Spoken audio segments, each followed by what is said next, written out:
Hi, this is Bruce Dickinson here from Iron Maiden, and you're watching MTV's Bailey Brothers Donington special, live from Donington Park. So stay tuned for some more videos and news of a wonderful competition to win various things, including tour jackets and Iron Maiden bits and bobs, after this.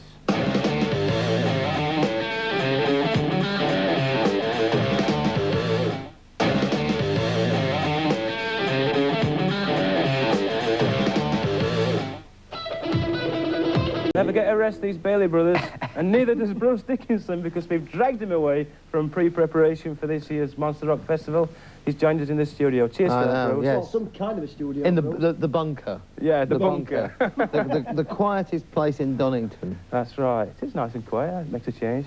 Well, tell us, Bruce, just before we talk about Monstes Of Rock Festival and what you're going to do today, tell us a little bit more about Bruce Dickinson. How did you land the job in Iron Maiden? Well, I didn't really land it so much as Steve approached me one day at Reading Festival when I was playing there with Samson, and said that, well, that Paul was going, and was I interested in trying out for it.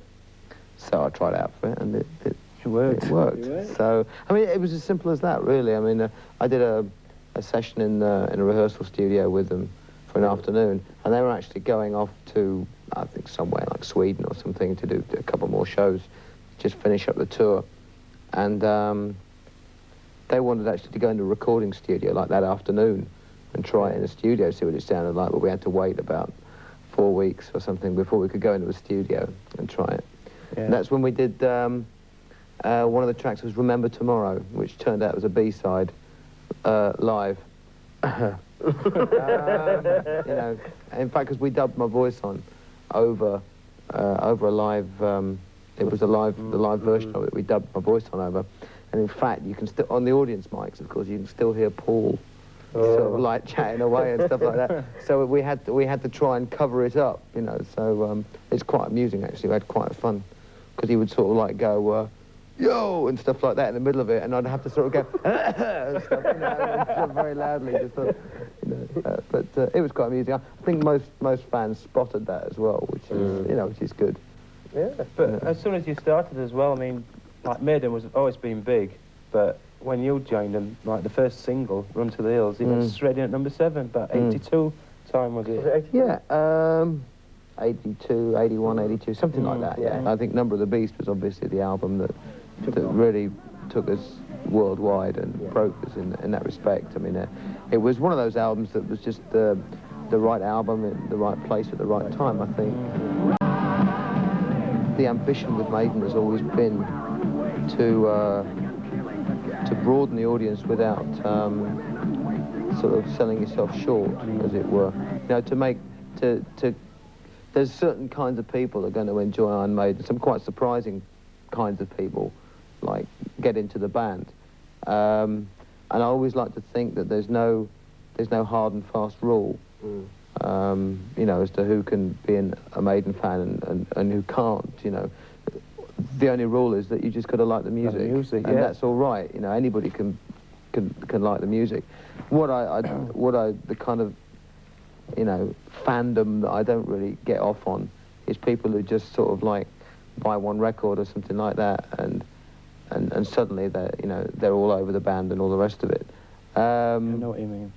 You know, I mean, I think some bands try and manufacture that. You know, there's a whole like market out there, a whole bunch of people who don't really want to get that much involved with like the depth of what's going on in the music. They just want to get involved in like the image and the haircuts and all the rest of it. And that to me that's a load of nonsense. Yeah. So that's how Bruce Dickinson started. What, the haircut? Yeah, good. Can we talk a little bit about sports? Now, Sport, okay. And now sport. You're one of the top 20 fencers in Britain. Can you tell the viewers a little bit about Bruce? Yeah. You still practice a lot? Yes. Time? Oh, yeah. I mean, obviously when I'm touring, you know, the main thing is touring. So, but when I get days off and things like that, for example, after Donington, I've got about 5 or 6 days off before the German Monstes of Rock shows. So my coach is actually taking some British under-20 fencers over to Budapest. So I'm just going to go over to Budapest and train for 4 or 5 days and things like that. So, you know... Nice way of working out and getting rid of the tension before. Yeah, that's right, you know, I mean... You know, when you go out on tour, what sort of entourage have you got with you now these days? I mean, how many buses and... Can you keep in touch with all that now? It's not like it used to be in the early days with the transit van. No, transit van, yeah, that's right. Well, we had, when I was in Samson, we had a Ford Escort called Mr. Heath, who used to, it was, I mean, it was lethal. It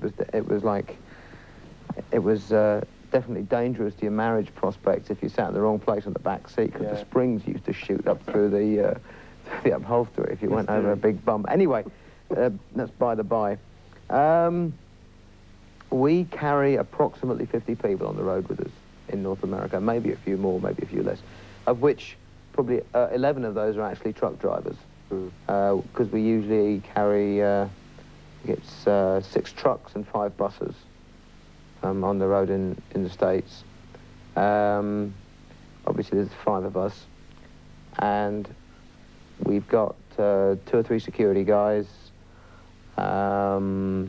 wardrobe lady, production assistant, tour manager, stage manager, and you've got, you know, sound guy, monitor guy, lighting guy, we've got a guy for the vari lights, and then the rest of it just breaks down into people who rig the whole thing up, because most of the shows in America we hang everything from the ceiling. Yeah. So you've got to have guys who go up there, climb up there into the roof, and like put the points up so they can hang everything down. And then you just get down to people who basically set up the gear and follow spot operators. Before you know it, you're up to 40. More to it than the fans realise. I mean, the fans just see the band and think, God, what a great show. You don't realise what it takes. Oh, there's a whole bunch of technical people and everything behind every show. This show, the whole thing started actually at the last Donington. You mentioned it. Remember it? Yeah, I mentioned it. Yes, it was Rod who put me up to it. Go on stage and like mention it. But the whole preparation of the show, we had a whole bunch of people down at that show last year, working out how to do it better. 12 months in advance. Well, yeah, because it was the only chance we got to see the whole thing working. So you knew them even before last year's Donington?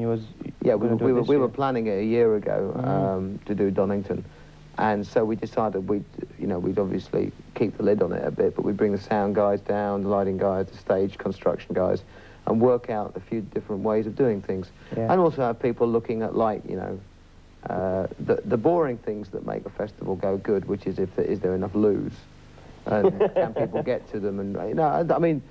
This sounds daft things. 127, I think, this year. 127. Oh my God, is that all?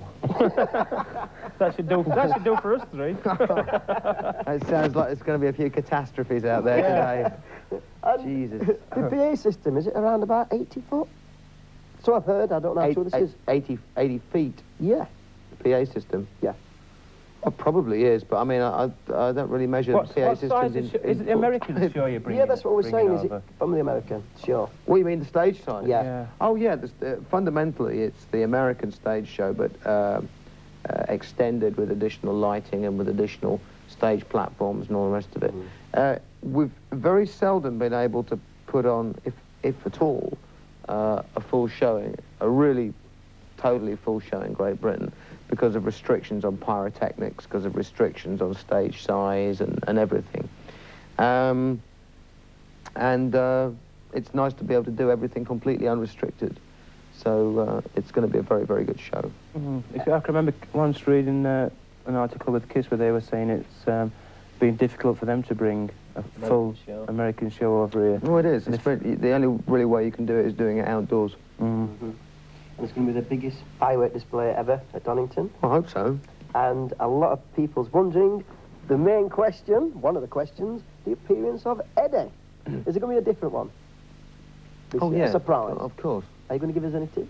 No. I knew from Gate then. You have to wait, but I mean, I'm sure that, you'll be like news of Eddie, pictures at 11, appearing on this show later, live as it happens. Who am I looking at? Hi.